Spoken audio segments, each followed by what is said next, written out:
Hey, what's going on, lovely people? Here's your girl, Lady V, on this beautiful Wednesday, April the 29th, 2021.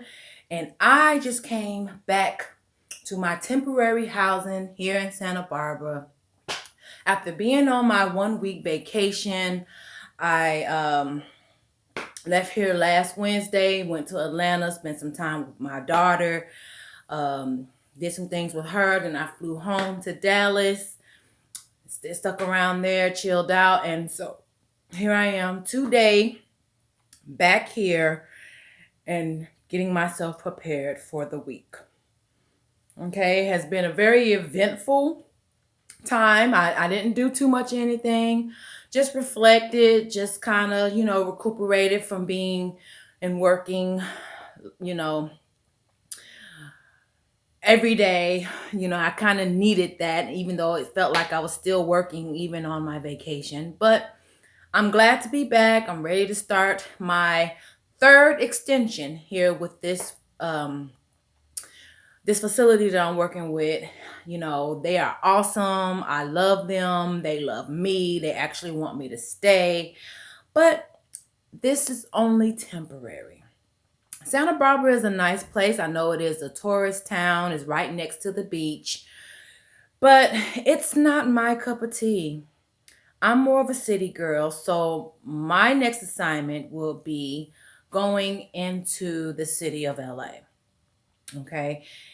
Even if the pandemic is still going on, they said that they were going to release.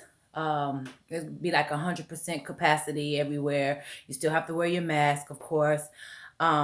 Pretty much, it's more to do out there. It's more entertainment. It's more for me to keep myself active and busy because, to be honest with you, when I get off of work, if I'm not going straight to the gym and working out, I pretty much lay around and get lazy. So I'm trying not to do that. I'm trying to be as active as possible. My day starts as early as 5 o'clock in the morning and it ends between 7-ish and 10 o'clock. But to date, so we just got out of the pink Scorpio moon for April 2021. I did not get to do any type of rituals because I was traveling. Normally, I would do a ritual for new moon and full moon, but because of my time being occupied with travel, I was not able to participate in the full moon. So it is the waning gibbous moon, which is the moon phase. Now, if you're going to be a practicing spiritual person, you have to know your moon phases. If you happen to use the moon's energy, which I do, as you can see, this is my moonstone. And a lot of people who are into this type of stuff know what this is about. It is a goddess energy. This represents the full moon and the crescent moons of the waning and the waxing. Okay. So when you get out of the full moon comes the waning moon. Before it gets to the quarter moon and then the half moon and then the new moon, which is no moon in the sky and this, that, and that. So I started my journey with learning of the moon phase, thanks to my daughter Golden, who put me on game about the moon. Okay. So now that I'm in here, I'm still going to celebrate the moon. It's just going to be the waning gibbous moon. And the waning gibbous moon is about releasing and banishing and letting go, just like the full moon is. But a lot of people who are trying to get rid of old habits and let go of karmic issues and situations and people, they usually will use the waning gibbous moon to do that. And so I have decided to go ahead, and it's called Release My Ex. Okay. I have been on a twin journey for the past 5 years with someone. And if anybody knows about the twin journey, it is not a smooth ride. Sometimes you don't even come into union with that person.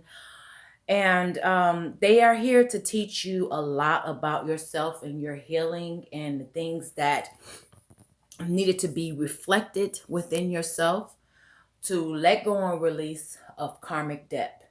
And so my twin, uh,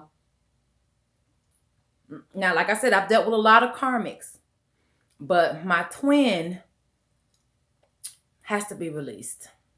He has been a part of my healing journey right now. He caused a lot of heartache and pain, and I'm just over it. I was really in love with this man, and I'll tell you the story in just a minute. But I was really in love with this man. I met him back in 2016, right after the time that I had just got out of a situation with my daughter's dad after he broke my heart. So I had double heartbreak in a short period of time.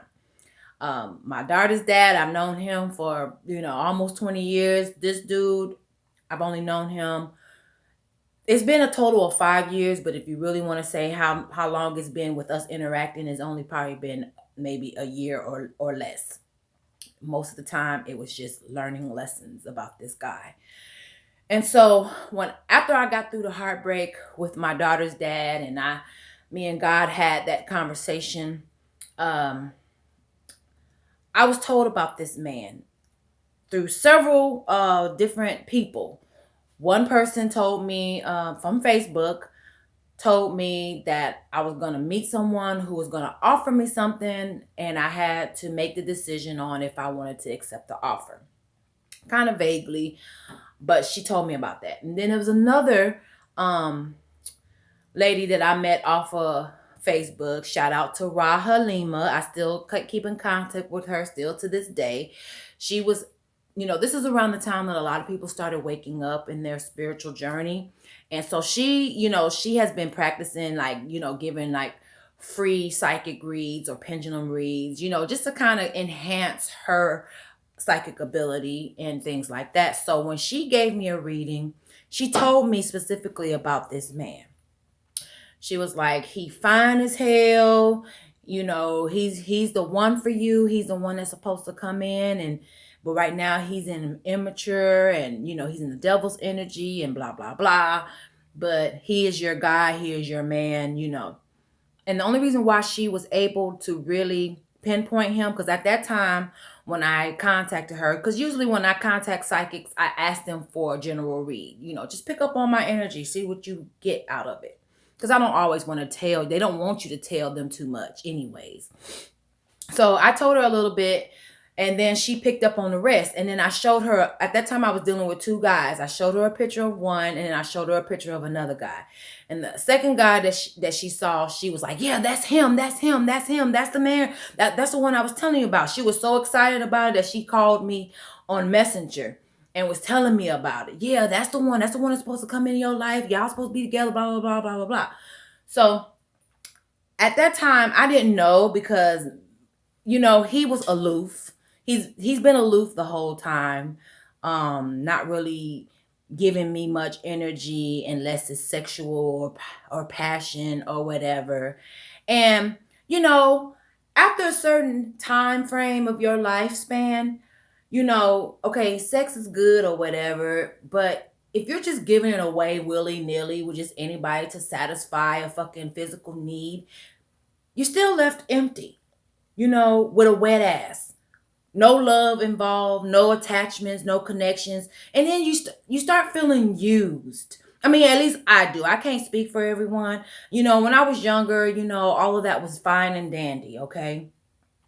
But when you get older, you got to understand the sacredness of sexual activity, the intimacy. It connects the one that you're supposed to be with through your chakra system, especially if it's like a key to a fucking keyhole, okay? If it's the right one.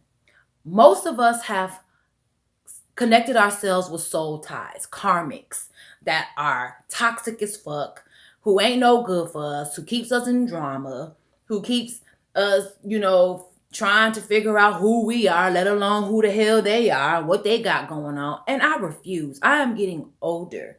I don't have time for that type shit. So I am looking for something meaningful, something that's everlasting. I want to share those type of intimate moments with my divine masculine. And so he was a hoe in hoish, devilish energy, broke my heart because he wanted to lie, lead me on, and all this other shit. And now, tonight is the final and last time that that it has to be severed. I'm doing a black walnut. Okay, this is the third time I've done it. The first time did it, I released him, because he was heavily on my mind, like burdensome. Not a good feeling. Wondering if he's gonna call me, when he gonna call me, is he thinking about me? Why hasn't he called? All that shit that takes up too much of your mental space to where you can't even think about what you have to do for your own betterment because you're worried about somebody else who ain't even acting like they give a damn about you. So the very first time I did a black walnut spell was in Colorado in the October 2020 actually, and it was on the blue moon of that year. So when I did it, I did what let me show you first of all. This is it boiling because it has to boil for 3 hours. Okay. Let's see if we can see it. 3 hours. Okay. So you get 6 walnuts if you're using it for a specific person. Okay. You get 9 walnuts. And they have to be black walnuts. They can't just be, if you know how to use the powder, because they got, black walnut powder or whatever. If you know how to use that, then fine. But this ritual specifically asks for black walnuts in a shell. Okay, so the 6 is for a specific person you want to release, and the 9 is for behaviors and addictions and habits that you have that you want to release. Now, when you do this, it's such a powerful and potent ritual that you have to know for sure if you're really ready to sever the tie, because this is a permanent soul cutting tie ritual spell. And if you're not sure you're ready to let that person go, then don't do this one. Because I'm absolutely sure this is the third time. Now, the first time I did it, it stopped me from thinking about him. Like my mind, from the time I woke up to the time I went to bed, was on this man all day, driving me insane. I couldn't deal with it. So when I did it the first time, I wrote a letter and I let him know that I was releasing him and I didn't have anything else to do with him and blah, blah, blah, woo, woo, woo. And I poured it I poured after the 3 hours, because you got to keep replenishing it. After the 3 hours, they tell you to use a black skillet because it stains. You know what I'm saying? The blackness of the walnut stains. And so you don't want to stain your good pots and stuff, okay? It can even stain your tub. So just be mindful. What I'm going to put in there is some Epsom salt, because salt also helps with banishing negativity and stuff like that. So when after I bathed in it, I visualized me severing the tie. I did all the motions, cutting, all that shit. And I soaked in the water for probably like 10 minutes. And then it tells you to dunk yourself 7 times in the water. Immerse 7 times into the water. And then you get out. You do not dry yourself off. You let yourself air dry.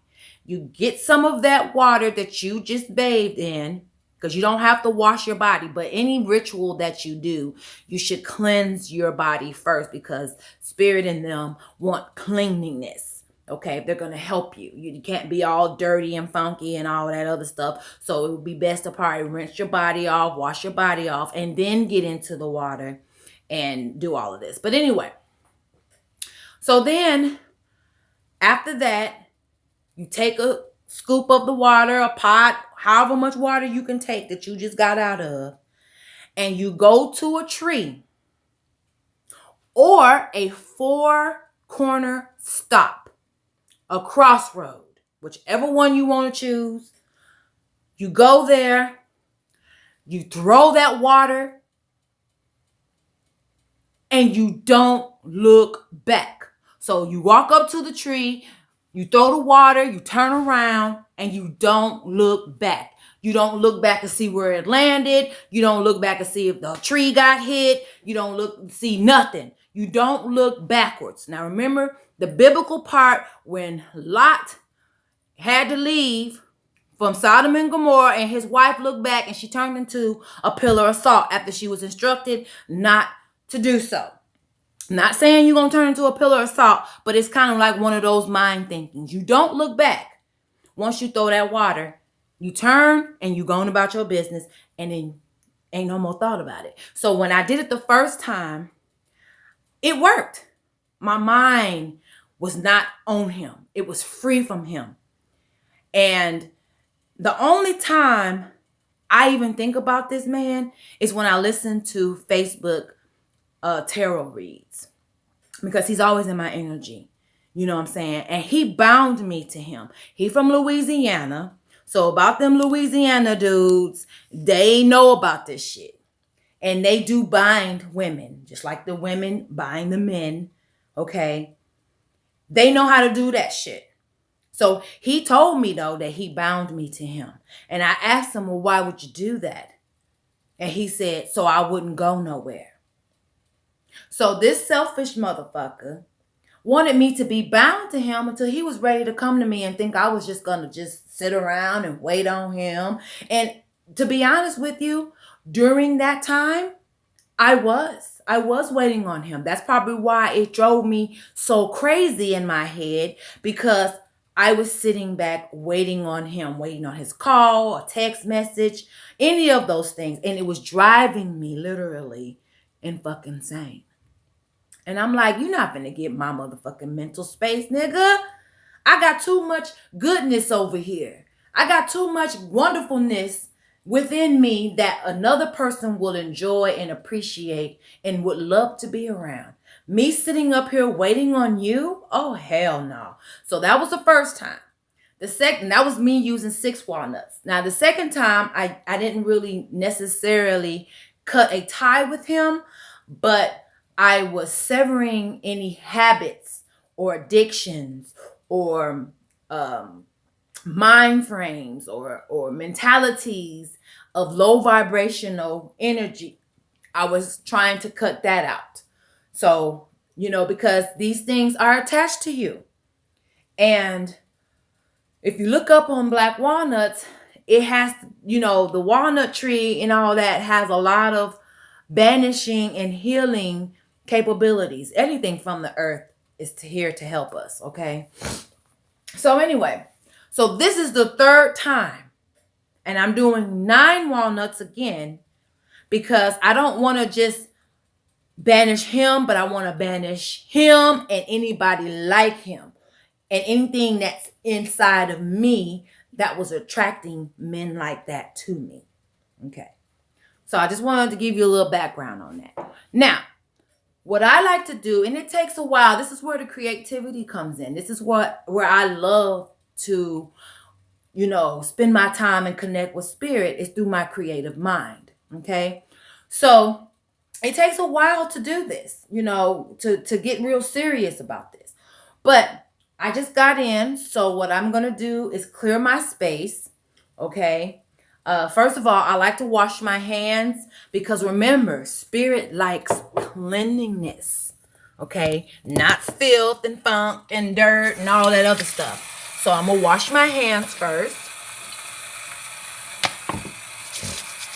And you can have, this is the time when you can have whatever music that uplift you and brings up your spirit or whatever playing and whatnot. Sometimes I have it playing and sometimes I just be in my own thought doing my own thing. Let me dry my hands off.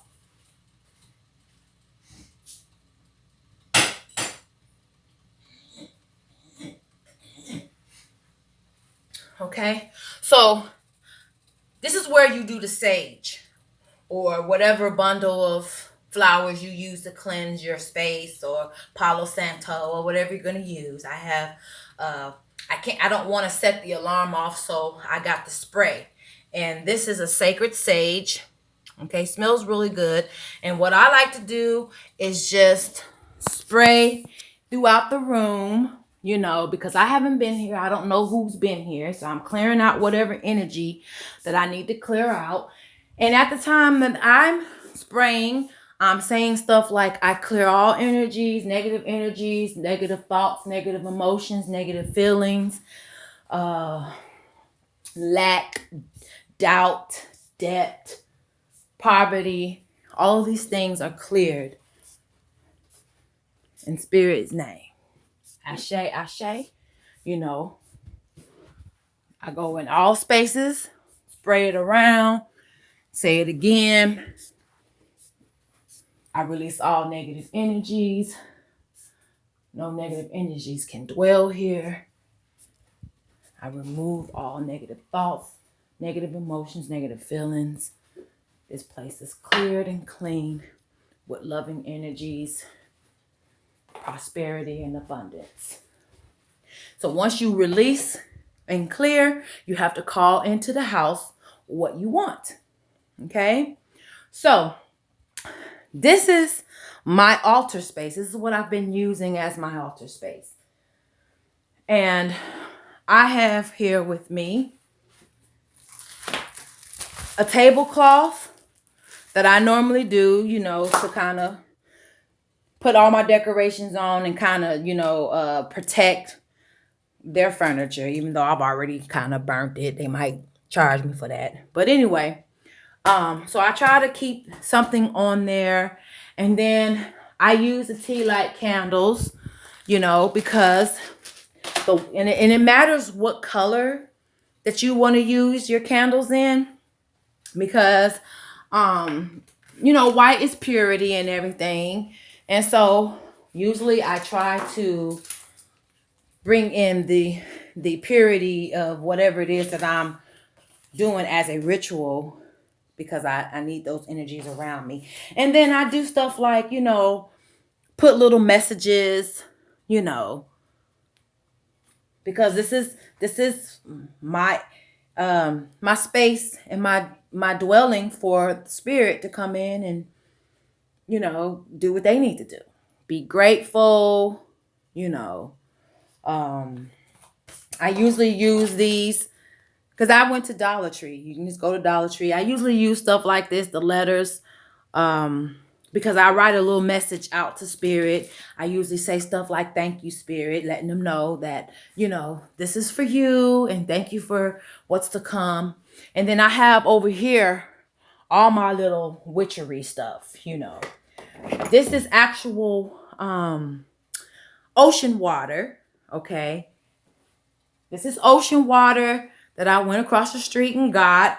You want to keep the elements around you. And what's in there are the oils. Remember the essential oils that I had showed you that I use in pretty much almost everything. So I'm going to use that.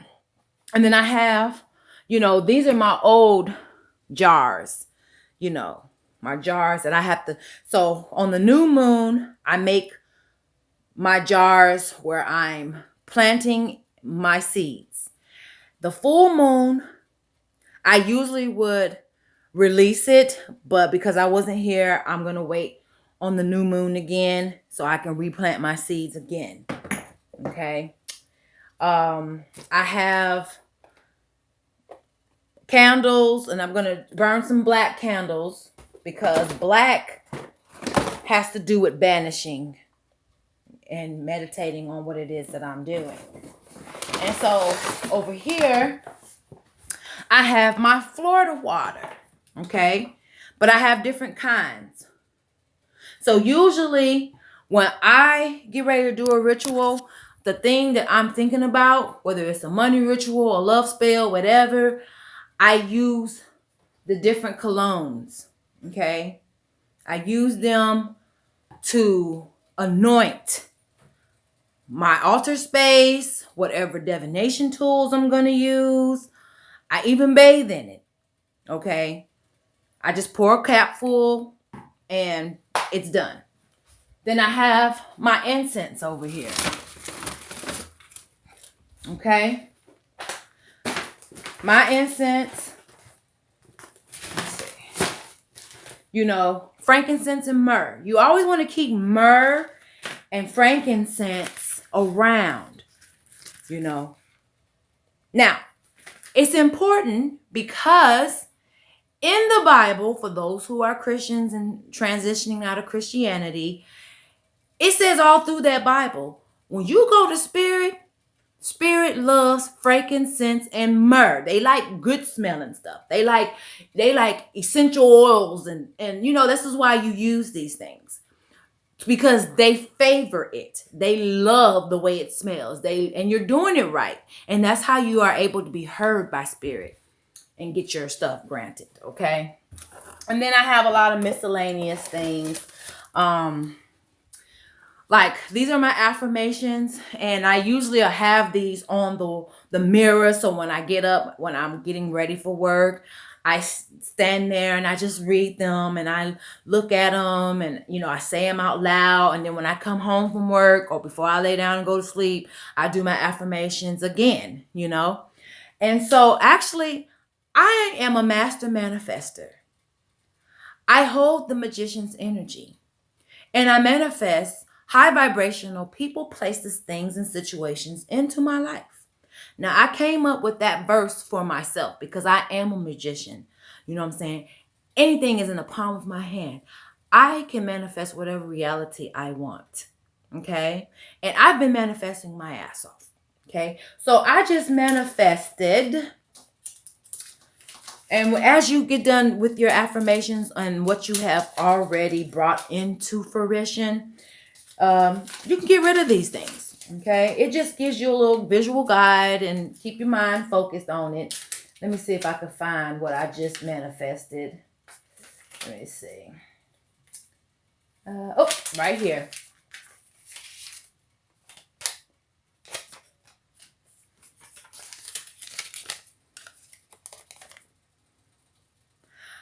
Let me read it to you. I will have a spot in the summer web class to start my prerequisites for nursing school because I'm going back to school and getting a higher degree.